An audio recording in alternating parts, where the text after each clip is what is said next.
जय हिंद दोस्तों, स्वागत है आप सभी का हमारे YouTube channel student study platform पर। दोस्तों, बिहार एसएससी इंटर स्तरीय मुख्य परीक्षा में अब मात्र 12 दिन शेष हैं। तो दोस्तों, आज मैंने आप सभी के लिए बिहार एसएससी की प्रीवियस ईयर पेपर यानी कि सामान्य ज्ञान का एक मॉडल क्वेश्चन का पेपर लेकर आया हूं। तो दोस्तों, आप यहां देख सकते हैं कि यहां पर यह 2018 का एक ग्रुप सी के एग्ज़ाम का पेपर है और यह पेपर सामान्य ज्ञान का पेपर है जिसमें 100 अंकों का कुल संख्या है इसके अंदर। तो शुरुआत करते हैं आज का पहला सवाल। दोस्तों, आज का हमारा पहला सवाल है कि महात्मा गांधी ने 1919 में किसके खिलाफ सत्याग्रह आंदोलन शुरू किया? तो ऑप्शन नंबर ए है दोस्तों, Jallianwala Bagh massacre. Option number B, abolishment of princely states. Option number C, Simon Commission. और option number D, enactment of Rowlatt Act. तो दोस्तों, इसका आंसर हो जाएगा इनेक्टमेंट ऑफ रॉलेट एक्ट। यानी कि जो रॉलेट एक्ट था दोस्तों, ये काला कानून कहा जाता था, जिसे हम बिना वकील बिना दलील वाली कानून को कहते थे। तो इसके खिलाफ महात्मा गांधी ने 1919 में सत्याग्रह आंदोलन शुरुआत किया था दोस्तों। और मैं बता दूं कि वर्ष 2019 में इसकी शताब्दी वर्ष भी मनाई गई। अगला सवाल है, स्वतंत्रता संग्राम के दौरान नागरिक अवज्ञा आंदोलन किसके साथ शुरू हुआ? ऑप्शन नंबर ए, नेहरू द्वारा राष्ट्रीय ध्वज का फहराना। Option number B, Sardar Patel द्वारा कोई कर नहीं अभियान। ऑप्शन नंबर सी, राम प्रसाद बिस्मिल द्वारा काकोरी घटना। और ऑप्शन नंबर डी, गांधी द्वारा दांडी मार्च। तो यहाँ पर दोस्तों आप देख सकते हैं कि नागरिक अवज्ञा आंदोलन जो था, गांधी द्वारा दांडी मार्च के साथ यहाँ पर शुरू हुआ था। इसके बाद आप देख सकते हैं क्वेश्चन नंबर 3, ब्रह्मपुत्र नदी कहाँ से गुजरती है? यहाँ पे 4 ऑप्शन है दोस्तों, तिब्बत, हिंदुस्तान और Bangladesh. Option number B, Tibet और Hindustan. Option number C, Hindustan और बांग्लादेश। और ऑप्शन नंबर डी, सिर्फ हिंदुस्तान। तो दोस्तों, मैं बता दूं कि यहाँ पर ब्रह्मपुत्र नदी जो है वह तिब्बत होते हुए हिंदुस्तान में इंटर करती है और फिर बांग्लादेश होते हुए ये गुजर कर बंगाल की खाड़ी में गिरती है दोस्तों। तो दोस्तों, यहाँ पर इसका आंसर हो जाएगा ऑप्शन नंबर ए। और चौथा नंबर सवाल है दोस्तों कि पणजी किस राज्य की राजधानी है? तो दोस्तों, यहाँ पर काफ़ी आसान सवाल है। ऑप्शन नंबर ए है दादरा और नगर हवेली। दूसरा ऑप्शन है यहाँ पर B, Goa. Option number C, Lakshadweep. और ऑप्शन नंबर डी, अंडमान और निकोबार। तो दोस्तों, जैसा कि आप सभी जानते हैं कि पणजी जो है गोवा की राजधानी है, तो यहाँ पे ऑप्शन नंबर बी हो जाएगा इसका सही आंसर। पांचवा सवाल है दोस्तों, रिडक्शन में शामिल है। ऑप्शन नंबर ए, हाइड्रोजन को हटाना। ऑप्शन नंबर बी, इलेक्ट्रॉन्स उपलब्धि। ऑप्शन नंबर सी, इलेक्ट्रॉन्स की हानि। और ऑप्शन नंबर डी, ऑक्सीजन उपलब्धि। तो दोस्तों, यहाँ पर इसका आंसर हो जाएगा 5 का बी, इलेक्ट्रॉन्स उपलब्धि। तो रिडक्शन में शामिल है दोस्तों इलेक्ट्रॉन्स की उपलब्धि। छठा सवाल, एंटोमोलॉजी विज्ञान किसके अध्ययन से संबंधित है? तो दोस्तों, यहाँ पर 4 ऑप्शंस हैं। मानव जाति में सुधार। ऑप्शन नंबर बी, पुष्प। ऑप्शन नंबर सी, कीड़े। ऑप्शन नंबर डी, भाषाओं।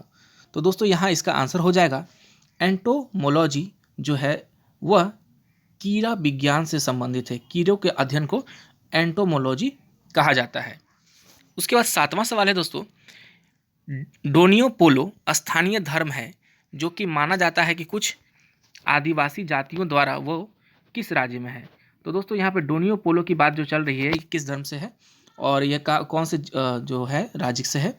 तो मैं बता दूं, यहाँ पे 4 ऑप्शन है। Arunachal Pradesh, B Sikkim, option number C Meghalaya, option number D Manipur. तो दोस्तों, यहाँ पर इसका आंसर हो जाएगा option number A, Arunachal Pradesh. 8वां सवाल है दोस्तों हमारा, किस राज्य में दूसरी आधिकारिक भाषा संस्कृत है? काफ़ी आसान सवाल है दोस्तों। Option number A, Kerala. Option number B, Uttarakhand. Option number C, Bihar. और option number D, Madhya Pradesh. तो दोस्तों, मैं बता दूं यहाँ पर कि ऑप्शन नंबर बी, यहाँ पर उत्तराखंड की जो दूसरी आधिकारिक भाषा वह है संस्कृत। 9वां सवाल है दोस्तों, यहाँ पे आपको दिखाना चाहूँगा। 9वां सवाल है कि चंद्रमा की सतह पर, तो 4 ऑप्शन से यहाँ पर क्या होता है चंद्रमा की सतह पर? द्रव्यमान और वजन दोनों अपरिवर्तित रहते हैं। ऑप्शन नंबर बी, द्रव्यमान स्थिर रहता है और केवल वजन कम होता है। ऑप्शन नंबर सी, द्रव्यमान और वजन कम हो जाता है। और ऑप्शन नंबर डी, केवल द्रव्यमान कम होता है। तो आप सभी को बताना है इसका सही आंसर। तो दोस्तों, मैं बता दूं कि यहाँ ऑप्शन नंबर बी इसका सही आंसर हो जाएगा कि चंद्रमा की सतह पर द्रव्यमान स्थिर रहता है और केवल वजन कम होता है। 10वां सवाल भी काफ़ी आसान है दोस्तों। मिजोरम किसकी राजधानी है? मिजोरम राज्य की राजधानी है। तो दोस्तों यहाँ पर मिजोरम राज्य की राजधानी पूछा जा रहा है यहाँ पर। तो मिजोरम राज्य की जो राजधानी है दोस्तों, यहाँ पर 4 ऑप्शन है: इम्फाल, अगरतला, आइजोल और कोहिमा। तो दोस्तों इसका सही आंसर हो जाएगा ऑप्शन नंबर सी।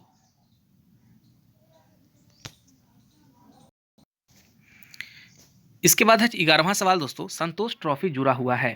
तो दोस्तों यहाँ पर 4 ऑप्शन है: हॉकी, फुटबॉल, वॉलीबॉल और स्विमिंग। तो दोस्तों इसका आंसर हो जाएगा संतोष ट्रॉफी जो है आपका फुटबॉल से जुड़ा हुआ खेल है। इसके बाद 12वां सवाल है, इनमें से कौन सा रासायनिक परिवर्तन नहीं है? ऑप्शन नंबर ए, पानी का इलेक्ट्रोलाइसिस। ऑप्शन नंबर बी, लोहे में जंग लगना। ऑप्शन नंबर सी, कोयला जलना। और ऑप्शन नंबर डी, तरल नाइट्रोजन का वाष्पीकरण। तो दोस्तों यहाँ पर इसका आंसर हो जाएगा तरल नाइट्रोजन का वाष्पीकरण जो है रासायनिक परिवर्तन नहीं माना जाता है। 13वां सवाल है दोस्तों, यहाँ पर 13वां सवाल है, निम्नलिखित में से कौन सी रेखा भारत में से होकर गुजरती है? तो दोस्तों यहाँ पर 4 ऑप्शन है इसका: मकर रेखा, ऑप्शन नंबर बी आर्कटिक वृत्त, ऑप्शन नंबर सी कर्क रेखा और भूमध्य रेखा। तो दोस्तों आप सभी को पता है कि कर्क रेखा यहाँ भारत से होकर गुजरती है और भारत के यह 8 राज्यों से होकर गुजरती है। इसके बाद 14वां सवाल है, किस गवर्नर जनरल ने भारत में अस्थायी भूमि राजस्व प्रणाली की शुरुआत की? तो दोस्तों इसका 4 ऑप्शन यहाँ पर है: Lord Cornwallis, Warren Hastings, option number C Lord Mountbatten और option number D Lord Dalhousie. तो दोस्तों इसका सही आंसर हो जाएगा option number A, Lord Cornwallis. तो दोस्तों यहाँ भारत में अस्थायी भूमि राजस्व प्रणाली की शुरुआत लॉर्ड कॉर्नवालिस ने यहाँ पर की थी। यहाँ पे 15वां सवाल है, किसे बनारस हिंदू विश्वविद्यालय के संस्थापक के रूप में माना जाता है? तो दोस्तों आप सभी को बताना है कि BHU के संस्थापक कौन है। 4 ऑप्शन है यहाँ पर: मदन मोहन मालवीय, मोतीलाल नेहरू, बाल गंगाधर तिलक और लाला लाजपत राय। तो दोस्तों इसका सही आंसर हो जाएगा मदन मोहन मालवीय। मदन मोहन मालवीय जी बनारस हिंदू विश्वविद्यालय के संस्थापक माने जाते हैं। 16वां सवाल है दोस्तों, इनमें से कौन सा देश सार्क के सदस्य नहीं है? यहाँ पे 4 ऑप्शन है: अफगानिस्तान, मालदीव्स, नेपाल और म्यांमार। इसका सही आंसर हो जाएगा दोस्तों, इसका सही आंसर हो जाएगा म्यांमार। 17वां सवाल है दोस्तों, भारत के संविधान के तहत नागरिक का मौलिक कर्तव्य कौन सा है? 4 ऑप्शन है यहाँ पर: भारत के इतिहास के बारे में पूरा ज्ञान प्राप्त करना, ऑप्शन नंबर बी भारत के ऐतिहासिक स्मारक की रक्षा करना, ऑप्शन नंबर सी देश की रक्षा करने और जब भी आवश्यक हो राष्ट्रीय सेवाएं प्रदान करना, और ऑप्शन नंबर डी पड़ोसी देशों के साथ दोस्ती करना। तो यहाँ पर दोस्तों यहाँ पर 4 ऑप्शन में से 17 नंबर का आंसर जो हो जाएगा ऑप्शन नंबर सी देश की रक्षा करने और जब भी आवश्यक हो राष्ट्रीय सेवाएं प्रदान करना। तो दोस्तों हम लोगों का यह मौलिक कर्तव्य है कि हम लोगों को देश की रक्षा करनी चाहिए और जब भी हमारी जरूरत पड़े अपने देश के लिए राष्ट्रीय सेवा देने के लिए तत्पर रहना चाहिए। इसके बाद यहाँ पर 18वां सवाल है दोस्तों, अजंता और एलोरा स्मारक किसके अवधि के दौरान निर्माण कराया गया था? तो 4 ऑप्शन है यहाँ दोस्तों, यहाँ पर पल्लव, कदम्बा, दशरथ और राष्ट्रकूट। तो दोस्तों इसका सही आंसर हो जाएगा राष्ट्रकूट। इसके बाद 19वां सवाल है दोस्तों, पुस्तक यशोधरा किसके द्वारा लिखी गई थी? 4 ऑप्शन है यहाँ पर: खुशवंत सिंह, कालिदास, मैथिली शरण गुप्त, प्रेमचंद। तो इसका सही आंसर हो जाएगा दोस्तों मैथिली शरण गुप्त। मैथिली शरण गुप्त के द्वारा यशोधरा पुस्तक लिखी गई थी। 20वां सवाल है, निम्नलिखित में से किसने बैडमिंटन में करियर हासिल किया? तो दोस्तों यहाँ पर सवाल बैडमिंटन से रिलेटेड है और यहाँ मैं बता दूं कि यहाँ पर पीवी सिंधु इस ऑप्शन में सही लग रही है, जो कि यहाँ पर बाकी ये क्रिकेट के खिलाड़ी हैं, हिना सिंधु, पंकज अडवाणी बिलियर्ड्स से हैं और यहाँ पर पीवी सिंधु जो है वो बैडमिंटन की महिला खिलाड़ी है। और इसके बाद 21वां सवाल है दोस्तों, निम्नलिखित में से एक पत्रकार को गांधी शांति संस्थान द्वारा पहली कुलदीप नायर पत्रकारिता पुरस्कार से सम्मानित किया गया था। तो दोस्तों यहाँ पर पत्रकार हैं, यहाँ पर गांधी शांति संस्थान द्वारा कुलदीप नायर पत्रकारिता पुरस्कार से सम्मानित किया गया था। 4 ऑप्शन है यहाँ पर: बरखा दत्त, रवीश कुमार, अर्णव गोस्वामी और रजत शर्मा। तो दोस्तों 21 नंबर का जो आंसर हो जाएगा रवीश कुमार। दोस्तों अभी मैं बता दूं कि रवीश कुमार को हाल ही में रेमन मैक्स से पुरस्कार मिला है और वह NDTV के न्यूज़ एडिटर हैं, NDTV के। इसके बाद 22वां सवाल है दोस्तों, बिहार में निम्नलिखित में से किसी एक को हाल ही में विश्व धरोहर समिति द्वारा ऐतिहासिक महत्व की विरासत स्थल के रूप में जोड़ा गया है? तो दोस्तों यहाँ पर 4 ऑप्शन हैं, सासाराम, नालंदा महाविहार, वैशाली और मुंगेर। तो दोस्तों इसका आंसर हो जाएगा नालंदा महाविहार को विश्व धरोहर समिति द्वारा जो है हिस्टोरिकल प्लेस के रूप में जोड़ा गया है। इसके बाद 23वां सवाल है दोस्तों, उद्यमी हेल्पलाइन किसके लिए है? 4 ऑप्शन है यहाँ पर, किसान अनुकूल प्रौद्योगिकी सहायता, ऑप्शन नंबर बी सर्विस शुल्क, ऑप्शन नंबर सी सूक्ष्म छोटे और मध्यम आकार के उद्यम, और ऑप्शन नंबर डी बड़े पूंजी उद्योग। तो दोस्तों यहाँ मैं बता दूं कि उद्यमी जो हेल्पलाइन है यह है सूक्ष्म और मध्यम आकार के उद्यम के लिए। 24वां सवाल है दोस्तों, भारत के राष्ट्रपति और उपराष्ट्रपति के अनुपस्थिति में कौन भारत के राष्ट्रपति का कार्य करता है? काफ़ी इंपॉर्टेंट सवाल है दोस्तों। यहाँ पर 4 ऑप्शन हैं, लोकसभा स्पीकर, सेना के कर्मचारियों का प्रमुख, प्रधानमंत्री और भारत के मुख्य न्यायाधीश। तो दोस्तों इसका सही आंसर हो जाएगा भारत के मुख्य न्यायाधीश। दोस्तों अगर भारत के राष्ट्रपति और उपराष्ट्रपति दोनों अनुपस्थित हैं तो भारत के मुख्य न्यायाधीश यानी कि सुप्रीम कोर्ट के चीफ जस्टिस भारत के राष्ट्रपति का या उपराष्ट्रपति का कार्य देखेंगे। इसका 25वां सवाल है दोस्तों, नामा 11 देशों का समूह किस संदर्भ में जाना जाता है? तो यहाँ पर 4 ऑप्शन है, WEF यानी कि वर्ल्ड इकोनॉमिक फोरम, इसके बाद है विश्व स्वास्थ्य संगठन, विश्व व्यापार संगठन और वर्ल्ड हेरिटेज कॉन्वेंशन। यहाँ पे नामा 11 जो है दोस्तों इसका संबंध जो है यह विश्व व्यापार संगठन WTO से संबंधित है। और दोस्तों आप सभी को कमेंट बॉक्स में ये बताना है कि WTO का जो हेडक्वार्टर है, मुख्यालय है, वह किस देश में है। इसके बाद मैं 26वां सवाल देख रहा हूँ दोस्तों।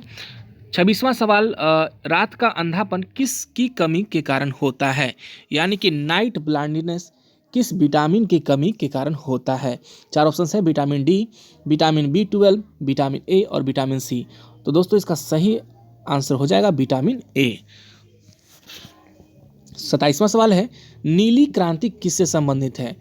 तो इसका 4 ऑप्शन है, ओजोन परत की सुरक्षा, मत्स्य पालन का विकास, कीमती पत्थरों के उत्पादन और निर्यात में वृद्धि, ऑप्शन नंबर डी तेल फसलों के उत्पादन में वृद्धि। तो दोस्तों मैं बता दूं कि नीली क्रांति जो है वह हो जाएगा इसका आंसर ऑप्शन नंबर बी मत्स्य पालन का विकास। और साथ ही मैं मुख्य परीक्षा के अभ्यर्थियों को बताना चाहूँगा कि वो जितनी भी क्रांतियाँ हैं, श्वेत क्रांति हो, भूरी क्रांति हो, नीली क्रांति हो, रजत क्रांति हो, वो सारे क्रांतियों को एक बार रिवीजन जरूर कर लेंगे दोस्तों। 28वां सवाल है, प्रसिद्ध शास्त्रीय पुस्तक अ पैसेज टू इंडिया के लेखक कौन है? 4 ऑप्शन है यहाँ पर। पहला option KR Narayan, option number B EM Forster, option number C Bankim Chandra Chatterjee और option number D Karl Marx. तो इसका सही उत्तर हो जाएगा दोस्तों EM Forster. A Passage to India के लेखक हैं EM फॉस्टर। 29वां सवाल है, पौधे के निम्नलिखित समूहों में से कौन सा एक जिम्नोस्पर्म से संबंधित है? तो दोस्तों यहाँ पर 4 ऑप्शन है, कैक्टस और बबूल, कोकोनट और एरिका नट, पाइन और सीडार और फंस और मोसिस। इसका सही उत्तर हो जाएगा दोस्तों ऑप्शन नंबर सी पाइन और सेडार। इसके बाद 30वां सवाल है दोस्तों, कृषि प्रणाली में कौन सी एक सिंचाई की विधि नहीं है? तो कृषि में कौन सी सिंचाई की विधि नहीं है दोस्तों? यहाँ पर 4 ऑप्शन है, सिंचक सिंचाई, सतह सिंचाई, टपकन सिंचाई, कदम सिंचाई। तो दोस्तों इसका सही आंसर हो जाएगा कदम सिंचाई। और साथ ही मैं बता दूं दोस्तों, कृषि प्रणाली में सबसे बेहतर विधि जो होती है वह टपकन सिंचाई होती है। तो यहाँ पर इसका सही आंसर हो जाएगा आप सभी के लिए कदम सिंचाई यहाँ पर नहीं है, ये कदम सिंचाई की कोई विधि नहीं है। 31वां सवाल है दोस्तों, रडार प्रयोग किया जाता है। तो रडार का प्रयोग किया जाता है दोस्तों, यहाँ पर 4 ऑप्शन है, पानी वाष्प के साथ मौसम की स्थिति का निर्धारण, ऑप्शन नंबर बी प्रकाश तरंगों के द्वारा आकाश में वस्तुओं की स्थिति का पता लगाना, ऑप्शन नंबर सी रेडियो तरंगों के द्वारा वस्तुओं की उपस्थिति और स्थान का पता लगाना, और ऑप्शन नंबर डी दूरस्थ स्थानों में बंजर भूमि क्षेत्र का निर्धारण। तो दोस्तों इसका सही आंसर जो हो जाएगा, रडार का जो प्रयोग किया जाता है रेडियो तरंगों के द्वारा वस्तुओं की उपस्थिति और स्थान का पता लगाना। तो दोस्तों मैं बता दूं एक चीज़ और आप सभी को, रडार RADAR और एक होता है सोनार। यहाँ डी होगा। हाँ, आपको बताना है कि रडार का फुल फॉर्म क्या होता है और सोनार का फुल फॉर्म क्या होता है। यह काफ़ी बार परीक्षाओं में पूछे जाते हैं, काफ़ी इम्पोर्टेंट सवाल है। इसके बाद अब देखेंगे 32वां सवाल, बिहार के जनजातीय नेताओं में से किसने भारत में ब्रिटिश शासन के खिलाफ डटकर विरोध किया। 4 ऑप्शन है दोस्तों यहाँ पे, चकरा बिसोई, रूप सिंह, जबनौंग और बिरसा मुंडा। तो दोस्तों इसका आप सभी आंसर जानते ही होंगे, बिरसा मुंडा। दोस्तों बिरसा मुंडा जनजातियों के भगवान के रूप में भी माने जाते हैं। 33वां सवाल है दोस्तों, महात्मा गांधी किसे अपना राजनीतिक गुरु समझते थे। 4 ऑप्शन है, गोपाल कृष्ण गोखले, सरदार वल्लभ भाई पटेल, भाई मतीदास और लाला लाजपत राय। तो दोस्तों इसका आंसर हो जाएगा ऑप्शन नंबर ए, यानी कि गोपाल कृष्ण गोखले। और यहाँ पर राजनीतिक गुरु की बात हो रही है दोस्तों, तो महात्मा गांधी के राजनीतिक गुरु हो जाएंगे गोपाल कृष्ण गोखले, और गोपाल कृष्ण गोखले के राजनीतिक गुरु हो जाएगा एम.जी. रानाडे। उसके बाद 34वां सवाल है दोस्तों, 34वां सवाल आपको मैं बताना चाहूँगा, भारत में पंचायती राज व्यवस्था लाने का मुख्य उद्देश्य क्या था। तो दोस्तों इसका 4 ऑप्शन है यहाँ पर, किसानों को उनकी फसलों की कीमत तय करने की आज़ादी, ऑप्शन नंबर बी, गांवों में उद्योग खोलने के लिए, ऑप्शन नंबर सी, चुनाव खर्च कम करने के लिए, और ऑप्शन नंबर डी, ग्रामीण आम जनता की विकास के लिए ग्रामीण प्रशासन को शक्ति प्रदान करना। तो इन 4 ऑप्शंस में से दोस्तों इसका आंसर हो जाएगा ऑप्शन नंबर डी, ग्रामीण आम जनता की विकास के लिए ग्रामीण प्रशासन को शक्ति प्रदान करना। और मैं बता दूं दोस्तों कि पंचायती राज लाने का मुख्य श्रेय भारत में जवाहरलाल नेहरू को दिया था, और सबसे पहले पंचायती राज व्यवस्था शुरुआत करने वाला जो जिला था दोस्तों वह था राजस्थान का नागौर जिला। इसके बाद 35वां सवाल है दोस्तों, कौन सा एक अजैविक प्राकृतिक संस्थान है। तो इसका 4 ऑप्शन है दोस्तों यहाँ पर, जीवाणु, मृदा, कवक और प्लांट्स। यहाँ पे इसका आंसर हो जाएगा दोस्तों मृदा। कौन सा एक अजैविक प्राकृतिक संस्थान है, तो यह हो जाएगा मृदा। इसके बाद 36वां सवाल है दोस्तों, राष्ट्रीय बचत योजना यानी कि नेशनल सेविंग स्कीम निधि निम्नलिखित में से एक का हिस्सा है।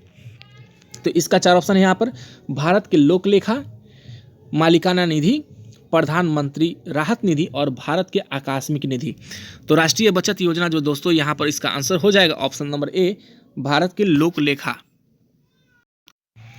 इसके बाद 37वां सवाल है दोस्तों, किस केंद्रीय मंत्री ने महिला हैंडलूम बुनकर और महिला हस्तशिल्प कलाकार के लिए कमला देवी चट्टोपाध्याय राष्ट्रीय पुरस्कार की घोषणा की। तो दोस्तों यहाँ पर इसका 4 ऑप्शन से यहाँ पर दिया गया है, स्मृति ईरानी, मेनका गांधी, निर्मला सीतारमन और सुषमा स्वराज। तो दोस्तों इसका सही आंसर हो जाएगा स्मृति ईरानी। 38वां सवाल है दोस्तों, गैसों के निम्नलिखित समूहों में से कौन सा हरित गृह प्रभाव में योगदान देता है। तो यहाँ पर 4 ऑप्शन है दोस्तों, ऑक्सीजन और नाइट्रोजन, कार्बन डाइऑक्साइड और मीथेन, अमोनिया और ओजोन, और सल्फर डाइऑक्साइड और नाइट्रस ऑक्साइड।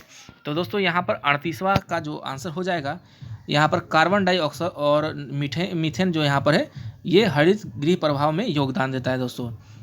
इसके बाद हो जाएगा 39वां सवाल, भारतीय राष्ट्रीय कांग्रेस के पहले अध्यक्ष कौन थे। तो दोस्तों यहाँ पर जो है भारतीय राष्ट्रीय कांग्रेस के पहले अध्यक्ष कौन थे, तो यहाँ पे 4 ऑप्शन है दोस्तों, व्योमेश चंद्र बनर्जी, एनी बेसेंट, सरोजनी नायडू और जवाहरलाल नेहरू।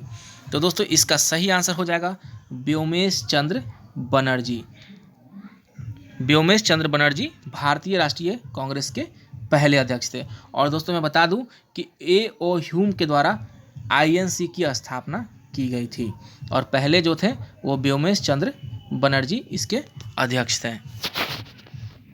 40वां सवाल है दोस्तों यहाँ पर, कुतुब मीनार का निर्माण 1192 में कुतुबुद्दीन ऐबक द्वारा शुरू किया गया था। किसने कुतुब मीनार का निर्माण पूरा किया।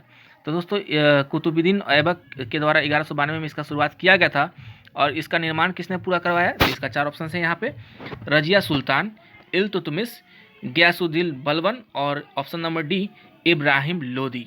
तो दोस्तों इसका सही आंसर हो जाएगा इल्तुतमिश। इसके बाद 41वां सवाल है दोस्तों, भारतीय संविधान किस संविधान प्रणाली की निकटता से पालन करता है।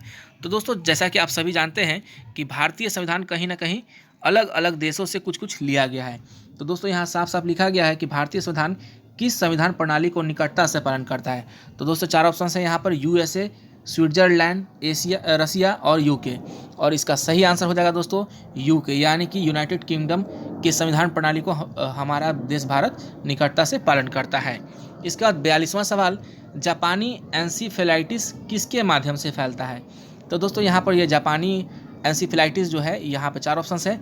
मक्खियों के आवागमन से, मच्छरों के काटने से, खांसी से और खाने की वस्तुओं साझा करने से।